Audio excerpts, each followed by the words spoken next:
আসসালামু আলাইকুম। আমার হাতে এটা কি দেখতে পাচ্ছেন, তাই না? এটা হচ্ছে একটা এটা কাহিনী গতকাল বলি। কালকে আমি নিচে গিয়েছি, ছোট্ট একটা বাচ্চা মেয়ে আমাকে ভালোবেসে বলতেছে এতগুলো ফুল নিয়ে আসছে, অনেক রকমের ফুল, মানে এই যে পড়ে থাকে সেগুলো নিয়ে আসছে। বলতেছে যে ওস্তাদ এখান থেকে একটা ফুল নেন আপনি। আমি তাই করেছি, কিন্তু দেখে দেখে বাছাই করে একটা বেলি ফুল ছিল, যেহেতু বেলি ফুলটা সচরাচর কোথাও পাওয়া যায় না, সেই বেলি ফুলটা নিয়েছিলাম, এনে বিছানার এই সাইডে আমি রেখেছিলাম। খুঁজে আর পাচ্ছিলাম না।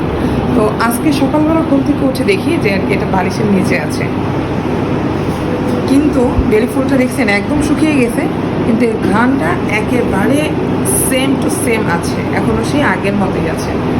তো আমাদের জীবনটাও সেম এই বেলি ফুলের মতো করতে হবে, কারণ যদিও সেটা শুকিয়ে যায়, একদম শেষ হয়ে যায়, তারপরে যেন তার কিছুটা হলেও ঘ্রাণ থাকে। তো জীবনে এমন কোনো কিছু করো, যদি জীবনটা শেষও হয়ে যায়, এই বেলি ফুলের মতো বা ফুলের অন্ততপক্ষে ঘ্রাণটা পর্যন্ত যেন তোমার থেকে যায়, ইনশাআল্লাহ।